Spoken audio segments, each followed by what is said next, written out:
Madam Chair, the clock started before I even got started, but that's okay. Madam Chair, board members, superintendent, the issue is no longer just the inappropriate material you maintain in the school libraries, but the integrity of the board. Your oath of office reads, in part, I will faithfully and impartially discharge the duties. Mr. Nolan took the same oath of office on 20 April 2023. There's a picture of him right here.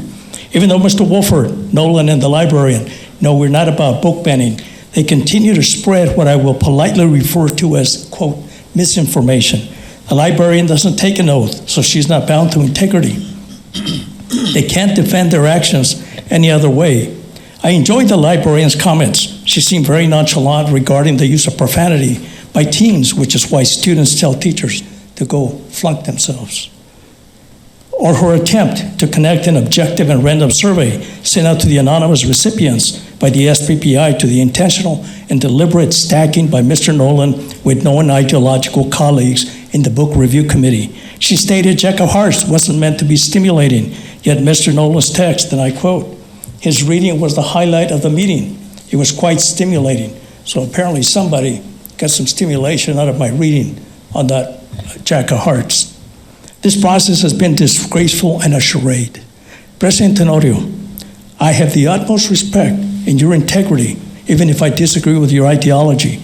You allowed Mr. Wofford, who has been disingenuous in labeling us as book banners when he knows that it's an absolute untruth. He calls it a mischaracterization.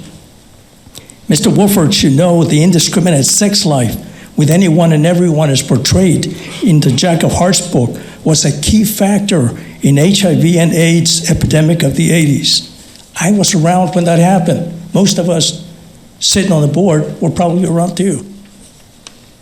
Yet he celebrates the book. Or Mr. Nolan, who blamed his newness on the board and the search for superintendent as an excuse for stacking the review committee.